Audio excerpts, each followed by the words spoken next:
Baik, shalom saudaraku dimanapun saudara berada. Pada kesempatan ini saya akan menanggapi sebuah video daripada Adiu yang ditayangkan di channel Kesaksian TV. Dan konten atau isi daripada video ini adalah berupa sebuah nubuatan atau ramalan tentang akhir zaman.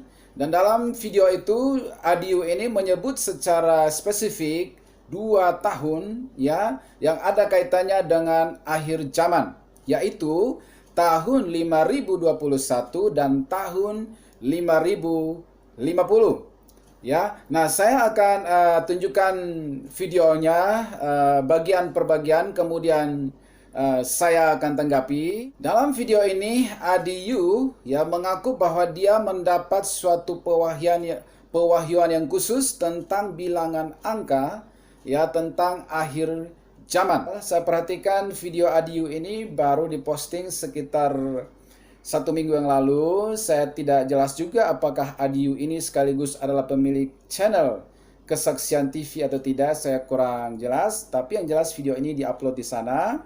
Ya, artinya setidaknya Kesaksian TV juga setuju kalau dia bukan pemilik akun itu, berarti dia setuju dengan nubuatan atau ramalan tersebut.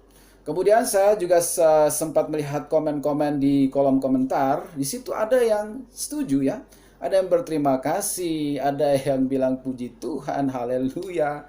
Tapi ada juga yang menentang ya. Makanya saya merasa tertarik untuk menanggapinya karena viewernya itu sudah 1,9, hampir 2.000 orang yang tersesat ya dengan melihat ramalan atau nubuatan dari Adiu ini ya. Shalom saudara-saudara yang terkasih. Puji syukur saya ucapkan kepada Allah Bapa di sorga, di dalam putranya yang tunggal, Yesus Kristus Tuhan dan Roh Kudusnya. Bila pada kesempatan ini Tuhan telah berkenan kepada saya untuk menyampaikan pewahyuan dari tibanya waktu dalam bilangan tahun pada masa dari akhir zaman dan zaman yang baru. Sedikit tentang latar belakang saya. Nama saya Adiu dan saya terlahir di dalam keluarga non-Kristen. Saya telah menerima Yesus Kristus sebagai Tuhan dan Juru Selamat saya dan telah menerima baptisan air di dalam nama Allah Bapa, Putra dan Roh Kudus pada tahun 2000 kalender Masehi. Pewahyuan di dalam tuntunan Tuhan berawal pada tanggal 3 bulan 5 tahun 2019. Dan pada bulan kelima itu, tepatnya pada tanggal 30, adalah tanggal di dalam bulan yang memperingati hari kenaikan Yesus Kristus Tuhan ke sorga. Topik terutama yang akan saya sampaikan dalam kesaksian ini adalah menyampaikan suatu hal atas tersingkapnya waktu di dalam bilangan tahun yang berhubungan dengan waktu dari tibanya masa akhir zaman dan zaman yang baru. Pada waktu masa akhir zaman, Yesus Kristus Tuhan akan datang menjemput umatnya di langit agar mereka diselamatkan dari siksaan akhir zaman. Dan tibanya waktu tersebut menurut saya di dalam tuntunannya adalah kedatangan tahap kedua Sang Mesias Anak Allah di dalam rupa seorang anak manusia dengan segala kekuasaan dan kemuliaan Tuhan. Pada waktu zaman yang baru, yaitu pada waktu kesudahan akhir zaman, Yesus Kristus Tuhan akan datang memimpin kerajaan Allah di dunia ini selama 1000 tahun lamanya. Dan juga sebagai Tuhan dan Hakim yang adil bagi seluruh umat manusia. Saya tanggapi dulu ya, bahwa apa yang dikatakan oleh Adiu itu bukanlah suatu penyingkapan yang baru yang dia dapatkan karena mungkin mendapat pewahyuan waktu tidurkah atau seperti apa. Tetapi itu adalah suatu pandangan teologia yang sudah beredar begitu lama, sekian lama, tentang akhir zaman atau tentang eskatologi ya, atau pengangkatan. Ya, jadi ada 3 pandangan teologia tentang eskatologi atau tentang peristiwa rapture atau pengangkatan. Dan salah satunya adalah yang disebut oleh saudara Adiu ini, yaitu ada 3 pandangan ya, yaitu yang pertama adalah pre-tribulation. Artinya pengangkatan itu akan terjadi, pre itu sebelum tribulasi atau sebelum masa kesusahan besar Antikris. Lalu pandangan yang kedua adalah mid-tribulation, artinya orang percaya itu akan mengalami rapture atau pengangkatan di tengah masa Antikris yang akan terjadi sekitar 7 masa atau 7 tahun. Jadi 3,5 tahun orang percaya ikut mengalami masa Antikris, di tengahnya kemudian terjadi rapture. Itu mid-tribulation, pandangan teologi yang kedua. Kemudian pandangan teologi yang ketiga adalah post-tribulation, yaitu di akhir masa siksaan yang besar atau kesusahan besar Antikris itu, baru orang percaya terangkat. Jadi orang percaya mengalami dulu masa Antikris, di endingnya baru Yesus datang dan mengangkat orang-orang percaya. Seperti itu. Jadi apa yang dikatakan Adiyu bahwa dia mendapat penyingkapan, sebenarnya itu bukan penyingkapan. Itu adalah salah satu pandangan teologi yang sudah beredar sekian lama, ya, dan ada aliran tertentu yang memilih atau menganut pre-tribulation, ada aliran gereja tertentu yang menganut mid-tribulation, dan ada juga yang post-tribulation. Namun saya di sini bukan untuk membahas mana benar, tapi saya berfokus kepada nubuatan daripada saudara Adiyu. Ya, jadi apa yang dia katakan bahwa itu penyingkapan tentang kedatangan Yesus itu 2 tahap, itu bukan penyingkapan. Itu adalah suatu pandangan teologi yang sudah ada beredar sekian lama. Jadi itu suatu pembohongan kalau dia katakan itu pewahyuan, karena sudah ada dan sudah dipelajari di berbagai sekolah teologi selama ini. Ya, jadi pandangan teologi yang menganut paham pre-tribulation, ya, itu percaya bahwa kedatangan Yesus yang kedua kali itu terbagi dari 2 tahap. Ya, tahap pertama Yesus datang tapi tidak sampai ke bumi melainkan hanya di awan-awan. Kemudian orang percaya diubahkan dalam sekejap, dan mereka yang sudah meninggal dalam Tuhan akan dibangkitkan pada saat itu, menyongsong Yesus di angkasa lalu sama-sama kembali ke surga. Ya, sementara Yesus dan orang kudus atau orang percaya kembali ke surga, lalu di surga mereka menikmati perjamuan anak domba atau pernikahan anak domba Allah, sementara di bumi selama 7 masa terjadi masa Antikris atau tribulasi kesusahan yang besar itu. Ya, setelah masa kesusahan besar 7 tahun itu, maka Yesus datang kembali bersama orang kudusnya tahap kedua, ya, untuk menghukum Antikris dan kemudian mendirikan kerajaan 1000 tahun di bumi ini. Itulah pandangan pre-tribulation, dan kelihatan itulah yang dianut oleh saudara Adiyu dalam penjelasannya dalam videonya. Jadi itu sekali lagi bukan penyingkapan, tetapi salah satu pandangan teologi yang sudah lama beredar. Nah, yang kedua, dari mana Adiyu ini mendapat angka 5021? Ya, ikuti penjelasannya berikut ini. Uraian pertama, penyikapan rahasia bilangan waktu di dalam tahun dari perumpamaan tentang talenta. Hal kerajaan sorga itu sama seperti seorang tuan yang mempercayakan hartanya kepada hamba-hambanya. Yang seorang diberikannya 5 talenta, yang seorang lagi 2, dan yang seorang lagi 1. Dengan demikian, maka dengan berawal dari hal itu, telah terlihatlah bilangan waktu 5021 dari perumpamaan tentang talenta tadi. Inilah uraian berikutnya di dalam bentuk diagram. Talenta sama dengan 6.000 koin uang dinar, disingkatkan sama dengan koin uang dinar. Seorang diberikannya 5 talenta, seorang lagi 2, seorang lagi 1. Seorang diberikannya 5 talenta.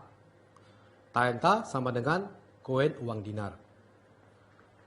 Seorang lagi 2, seorang lagi 1. Kemudian disingkapkan dan dinyatakan ke dalam wujud bilangan. Disingkapkan, dinyatakan, diketahui, diumumkan. Seorang diberikannya 5, 0, seorang lagi 2, seorang lagi 1. Ya, jadi ADIU mendapat angka 5021 ini seperti yang dijelaskannya tadi diambil dari Matius pasal 25 ayat 14 sampai 30. Di situ judulnya adalah perumpamaan tentang talenta.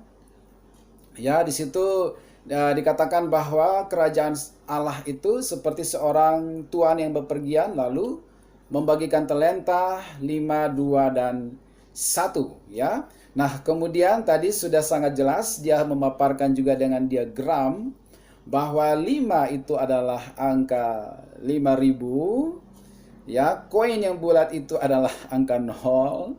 Kemudian talenta yang 2 itu adalah 2, dan juga koin atau talenta 1 itu adalah 1, sehingga dibuat menjadi tahun 5021, ya, itu adalah akhir zaman atau kedatangan Yesus tahap pertama yang mengangkat orang-orang percaya, ya saudaraku. Dan ini adalah penafsiran yang menyesatkan. Ini namanya ngarangologi, comotologi, yang menyesatkan banyak orang, ya saudaraku. Itu sebabnya saya tanggapi.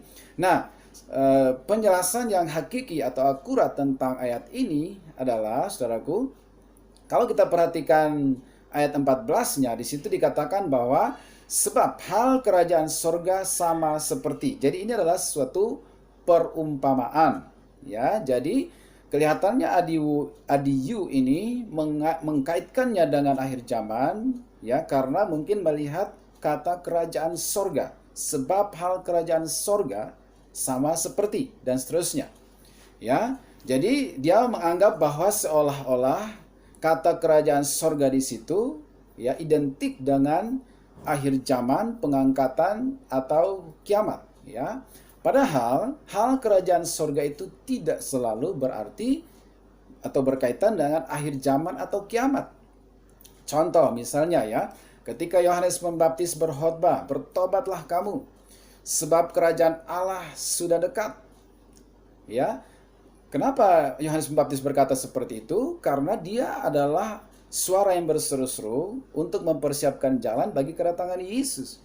Jadi ketika Yohanes Pembaptis berkata bahwa bertobatlah kamu sebab kerajaan Allah sudah dekat, itu artinya kedatangan Yesus anak manusia juru selamat itu sudah dekat. Jadi bertobatlah.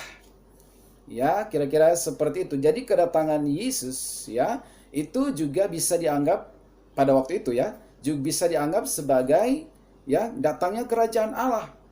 Jadi tidak ada kaitannya dengan kiamat. Ya, begitu juga yang kedua, contoh yang kedua, ketika percakapan Yesus dan Nikodemus. Yesus berkata bahwa kalau seseorang tidak dilahirkan kembali, dia tidak bisa melihat kerajaan Allah. Artinya ketika seseorang lahir baru dan bertobat, dia sudah melihat kerajaan Allah. Bukan berarti seseorang bertobat melihat kiamat atau akhir zaman, kan? Tetapi melihat kerajaan Allah artinya menerima anugerah pengampunan dosa dan hidup kekal. Tidak selalu artinya kiamat. Contoh yang ketiga, doa Bapa kami, datanglah kerajaanmu, jadilah kehendakmu di bumi seperti di sorga. Ya, itu tidak berarti selalu kiamat datang di bumi dan kerajaannya di bumi. Ya, tapi itu adalah tentang dimensi atau kultur atau nilai-nilai kerajaan Allah yang harus nyata terjadi di bumi. Nanti saya akan jelaskan di berikutnya. Kemudian contoh yang lain adalah Matius 6 ayat 33, carilah dahulu kerajaan Allah dan kebenarannya, maka segala sesuatu akan ditambahkan kepadamu. Ya, mencari kerajaan Allah kan bukan berarti mencari kiamat, kan? Ya. Jadi tidak selalu berarti kiamat, kerajaan sorga atau kerajaan Allah. Kemudian juga Matius 12 ayat 28, di situ dikatakan jika aku mengusir setan dengan, ya, kuasa roh Allah, maka sesungguhnya kerajaan Allah sudah datang kepadamu. Jadi ketika roh jahat diusir, setan diusir, firman Tuhan berkata kerajaan Allah datang. Kan bukan kiamat, kan? Justru orang itu sedang mengalami kebebasan daripada roh jahat. Roma 14 ayat 17, kerajaan Allah bukanlah soal makanan dan minuman, tetapi soal kebenaran, damai sejahtera, dan sukacita oleh Roh Kudus. Jadi kerajaan Allah tidak identik dengan akhir zaman, melainkan soal damai sejahtera dan sukacita oleh Roh Kudus. Kalau seseorang mengalami damai sejahtera dalam Kristus, dia sudah mengalami kerajaan sorga. 1 Korintus 4 ayat 10, sebab kerajaan Allah bukan terdiri dari perkataan tetapi kuasa. Ya, jadi kerajaan Allah itu terdiri dari kuasa, bukan sekedar perkataan. Ya, jadi sekali lagi kerajaan Allah tidak selalu berarti kiamat, tetapi ya bisa berarti sorga, bisa berarti pertobatan, bisa berarti prinsip-prinsip ilahi, bisa berarti nilai-nilai surgawi, bisa berarti kultur ilahi, kultur surgawi, bisa berarti dimensi surgawi, yaitu damai sejahtera, sukacita, kuasa Tuhan, kelepasan dari setan, roh jahat, dan sebagainya. Jadi tidak selalu diartikan kerajaan sorga atau kerajaan Allah itu identik dengan kiamat atau pengangkatan atau kerajaan 1000 tahun. Ya, begitu juga dengan talenta. Ya, talenta itu yang dimaksud dalam Matius 25 tadi, itu adalah suatu bakat yang diberikan oleh Tuhan kepada setiap manusia. Ya, jadi ketika seseorang percaya Yesus, dia harus mengembangkan setiap talenta yang ada dalam hidup dia untuk kemudian dipertanggungjawabkan di akhir zaman di hadapan Tuhan. Ya, jadi bukan diterjemahkan secara hurufiah 5 talenta itu adalah melambangkan tahun 5000, lalu koin yang bulat itu adalah angka 0, lalu 21. Ya, itu adalah comotologi dan narangologi. Inilah uraian pertama, penyingkapan rahasia bilangan waktu di dalam tahun dari mujizat 5 roti 2 ikan. 5 roti berjumlah 5. Kelima roti bundar itu masing-masingnya memiliki bentuk yang menyerupai bentuk bilangan angka 0. 2 ikan berjumlah 2. Kedua ikan kecil yang digoreng itu masing-masingnya memiliki bentuk yang menyerupai bentuk bilangan angka 1. Maka berawal dari hal itu, telah terlihatlah bilangan waktu, yaitu 5021. Inilah uraian berikutnya di dalam bentuk diagram. Mujizat 5 roti 2 ikan.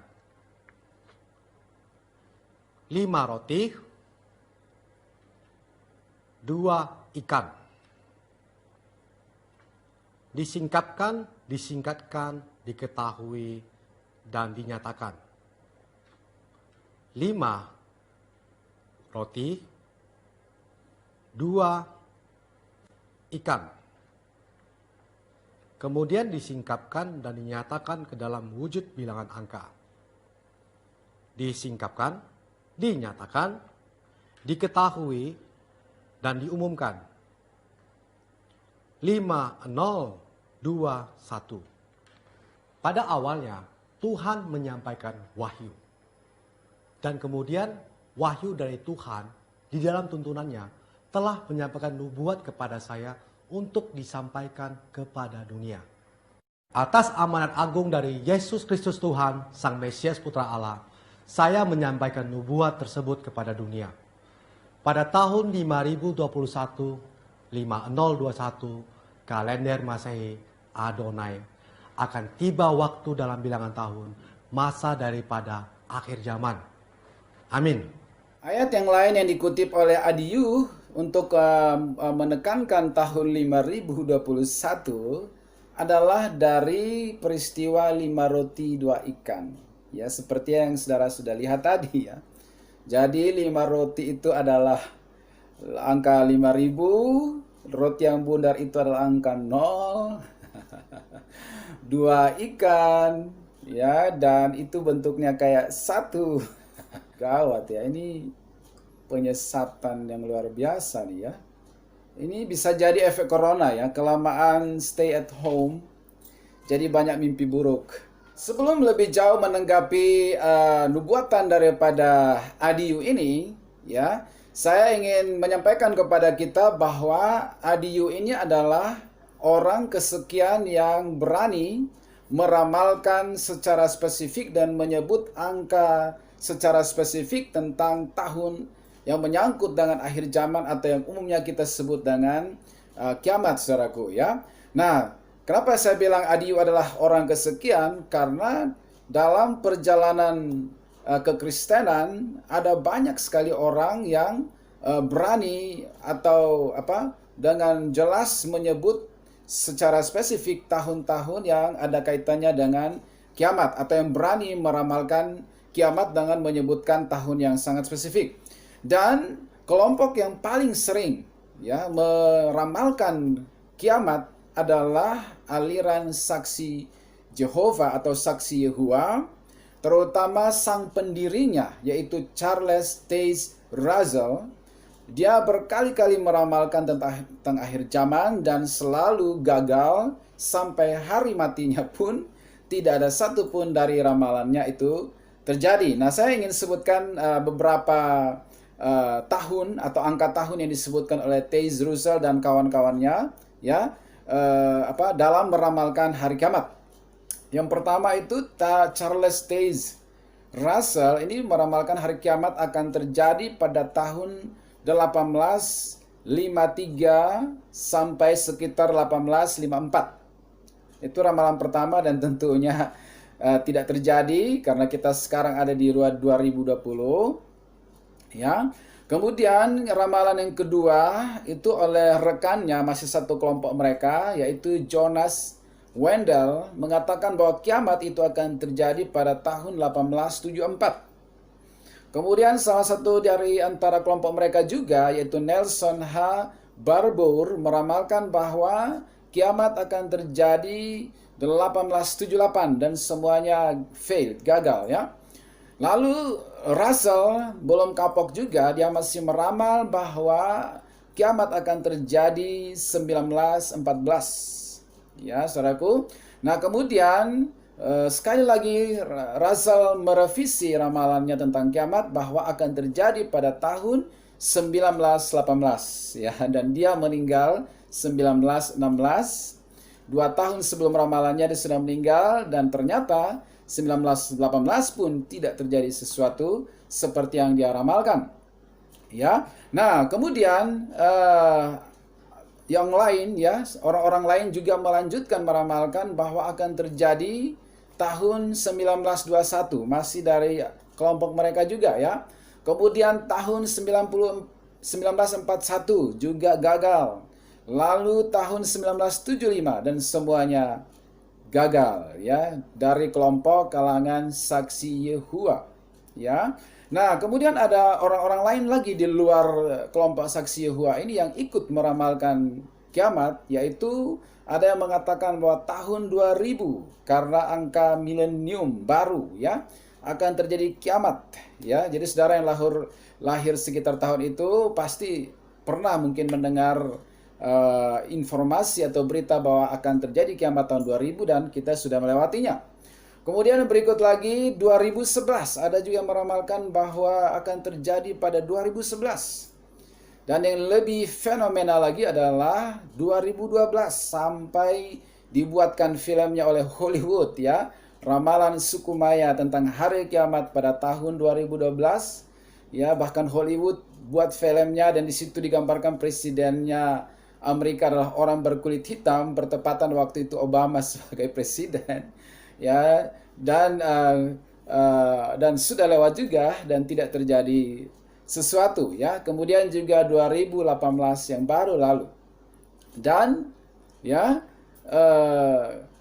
yang terbaru adalah ADU 5021 dan 5050, ya. Jadi kalau di total semua orang-orang yang berani meramalkan kiamat dengan menyebut secara jelas spesifik tahun, ya, itu sudah mungkin 20 lebih orang, ya, saudara, dan semuanya gagal. Ya, yang berikutnya lagi adalah tahun 5050. Dari mana ADU mendapatkan angka 5050 ini? Seperti berikut ini. Kitab Yohanes 20 ayat 27. Kemudian ia berkata kepada Thomas, "Taruhlah jarimu di sini dan lihatlah tanganku. Taruhlah jarimu di sini dan lihatlah tanganku. Ulurkanlah tanganmu dan cucukkan ke dalam lambungku. Dan jangan engkau tidak percaya lagi, melainkan percayalah. Rahasia bilangan waktu di dalam tahun yang berada pada peristiwa tersebut tersingkap ketika pada waktu saya telah membaca kitab Lukas 24 ayat 39 sampai 40 dan sedang membaca kitab Yohanes 20 ayat 27. Pada saat itu juga kuasa spiritual dan supranatural dari Roh Kudus Yesus Kristus Tuhan menuntun saya.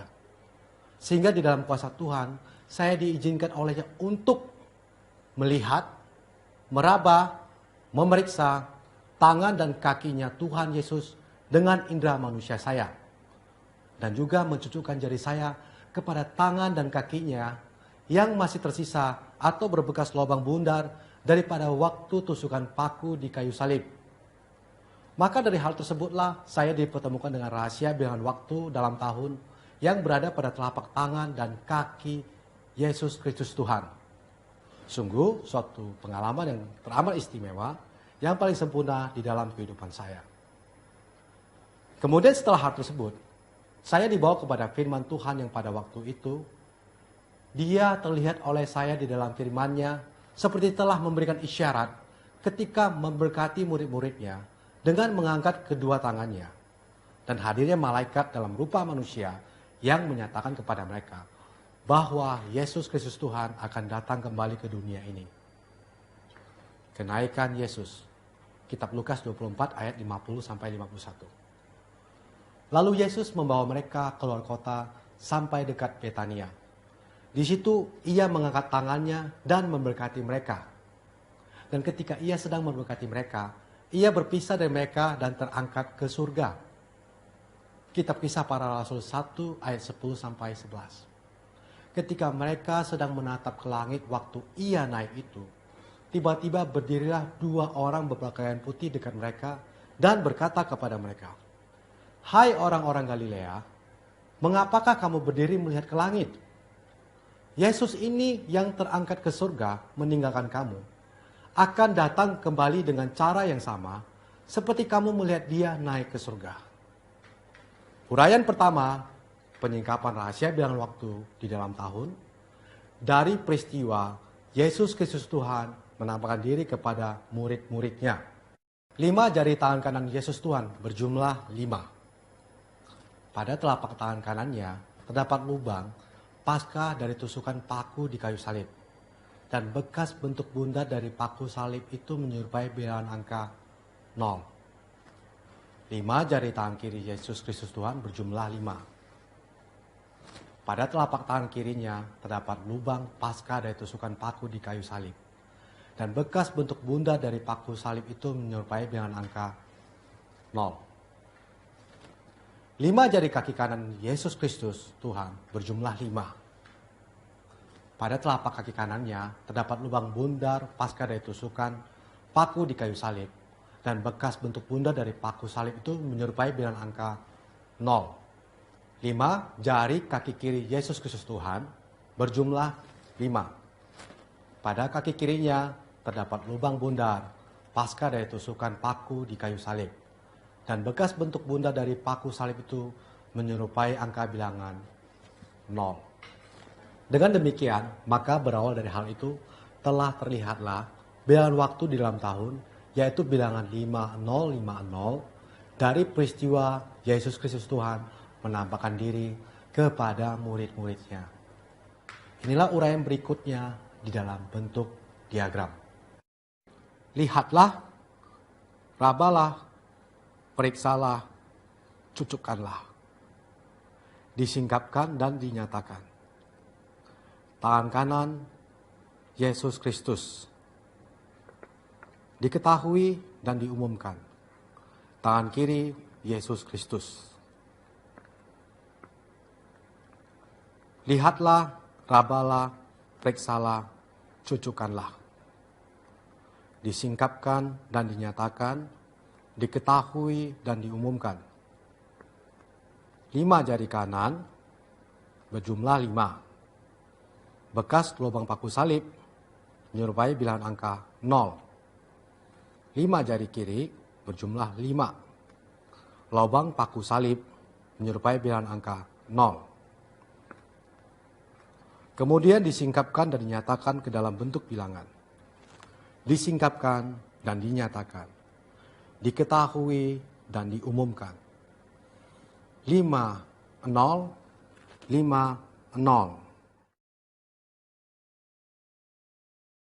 Lihatlah, rabalah, periksalah, dan cucukanlah.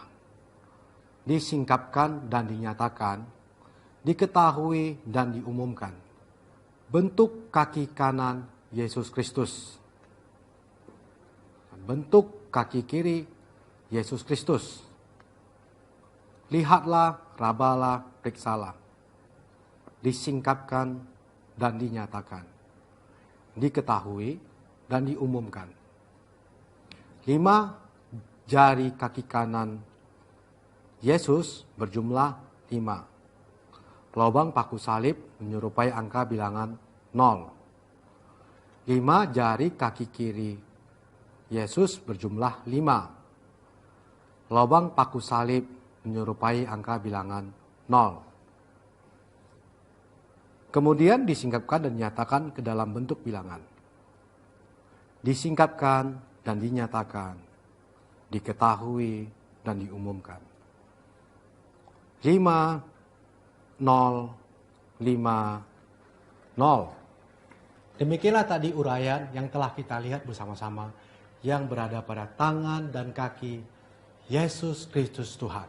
Ya, jadi dia mengatakan bahwa dia mendapat penyingkapan dari peristiwa percakapan Yesus dengan Thomas yang mengatakan bahwa cucukkanlah jarimu ke bekas lubang paku di tanganku, ya, supaya engkau menjadi percaya. Kira-kira seperti itu ya. Lalu si Adio ini berkata bahwa dia waktu itu di bawah untuk benar-benar merasakan seperti nyata dia memasukkan jarinya ke bekas lubang paku di tangan Yesus. Kemudian dia menyimpulkan bahwa 5 jari kanan Yesus itu adalah melambangkan angka 5 tahun 5000. Lubang paku di tangan Yesus itu bulat kayak 0. Kemudian 5 jari tangan kiri Yesus melambangkan angka 5 berikutnya. Lalu lubang paku yang berikutnya di tangan kirinya melambangkan bulat seperti 0. Jadi 5050 itu adalah kedatangan Yesus tahap kedua untuk membangun kerajaan 1000 tahun di bumi ini. Uraian pertama, penyingkapan rahasia bilangan waktu di dalam tahun dari perumpamaan 5 gadis bodoh dan 5 gadis bijaksana. 5 gadis bodoh berjumlah 5 orang. Gadis yang bodoh adalah gadis yang mengenal Tuhan, tetapi ia tidak memiliki iman di dalam penantian dan pengharapan kepadanya. Dan atas kebodohan dari imannya tersebut, Tuhan menuntun saya dengan menyampaikan nilai yang ternilai dengan sangat singkat, yaitu bilangan angka 0. 5 gadis bijaksana tersebut berjumlah 5 orang. Gadis bijaksana adalah gadis yang beriman kepada Tuhan, sehingga mereka memiliki minyak dalam buli-buli mereka yang menyelamatkannya. Dan atas kebijakannya itu, terlihatlah dari atas bentuk dari buli-buli minyak mereka yang menyerupai bilangan angka 0. Sekarang saya akan uraikan tuntunan Tuhan kepada saya dalam bentuk diagram. 5 gadis bodoh berjumlah 5. Gadis bodoh atau tidak beriman pada Tuhan nilainya 0. 5 gadis bijaksana berjumlah 5. Gadis bijaksana dengan bentuk buli-buli minyak menyerupai bilangan angka 0. Uraian berikutnya di dalam bentuk diagram. Pada waktu itu, hal kerajaan sorga sama seperti 5 gadis bodoh. Bodoh tidak beriman, 5 gadis bijak. Gadis bijak dengan buli-buli minyaknya. Kemudian disingkapkan lagi ke dalam wujud yang lebih dekat dengan bentuk bilangan. 5 gadis bodoh berjumlah 5. Bodoh tidak beriman ternilai dengan bilangan 0. 5 gadis bijak berjumlah 5. gadis bijak dengan buli-buli minyaknya, kemudian disingkapkan dan dinyatakan ke dalam bentuk bilangan. Disingkapkan dan dinyatakan, diketahui dan diumumkan. 5, 0, 5, 0. Demikianlah tadi penyingkapan bilangan dari perumpamaan waktu kedatangan kerajaan sorga yang diumpamakan kepada 5 gadis bijaksana dan 5 gadis bodoh tersebut. Sungguh suatu pengalaman spiritual dan supranatural yang sangat-sangat berkesan di dalam kehidupan saya. Bilangan dan angka yang tersingkap tadi adalah bilangan waktu di dalam tahun yang sama dengan bilangan yang berada pada referensi pertama dan kedua. Bilangan itu adalah bilangan 5050 yang terhubung kepada penetapan suatu tahun pada kalender Masehi. Setelah demikian, Tuhan berbicara kepada saya bahwa keseluruhan bilangan waktu yang telah sama tersebut adalah bilangan waktu di dalam tahun yang menyatakan datangnya kerajaan Allah di dunia pada awal mula penciptaan zaman yang baru di bumi, yaitu bumi yang baru dan langit yang baru. Bumi yang akan menjadi sama dan serupa atas semua hal yang ada di sorga nantinya. Pada awalnya Tuhan menyampaikan wahyu. Dan kemudian wahyu dari Tuhan di dalam tuntunannya telah menyampaikan nubuat kepada saya untuk disampaikan kepada dunia. Atas amanat agung dari Yesus Kristus Tuhan, Sang Mesias Putra Allah, saya menyampaikan nubuat tersebut kepada dunia. Pada tahun 5050, kalender Masehi Adonai, akan tiba waktu dalam bilangan tahun, awal mula tibanya masa daripada penciptaan zaman yang baru di dunia ini. Amin. Ya, mari kita tertawa sejenak ya, anggap aja ini hiburan di musim corona supaya kita terhibur. Ya. Nah, saudaraku, di dalam Matius 24 ayat 36, Yesus berkata, ini harus kita ingat baik-baik ya. Di situ dikatakan kedatangan anak manusia, judulnya adalah kedatangan anak manusia dan perumpamaan tentang pohon ara. Tetapi tentang hari dan saat itu, tidak seorang pun yang tahu. Malaikat-malaikat di sorga tidak, dan anak pun tidak. Hanya Bapa sendiri yang tahu. Ya, jadi kalau ada seorang manusia yang tahu persis secara spesifik angka tahun, berarti dia lebih hebat dari para malaikat di sorga. Lebih hebat dari anak, yaitu Yesus. Ya, dia sama tahunya seperti Bapa. Ini adalah sok tahu dan penyesatan. Jadi kita kembali kepada firman Tuhan. Firman Tuhan katakan, ujilah segala nubuatan dan peganglah yang terbaik. Dan firman Tuhan juga mengatakan, jangan berkanjang kepada penglihatan, tetapi berdirilah teguh di atas firman Tuhan. Kalau ada pewahyuan, penyingkapan, atau penglihatan, tidak boleh bertabrakan dengan firman Tuhan. Dan janganlah kita menafsirkan firman Tuhan menurut kemauan kita, ya, atau sistem cocokologi, ngarangologi, comotologi, atau secara hurufiah, ya, dengan alasan apapun, karena firman Tuhan katakan jangan menambahi ataupun mengurangi firman-Nya. Kiranya video ini bermanfaat. God bless you.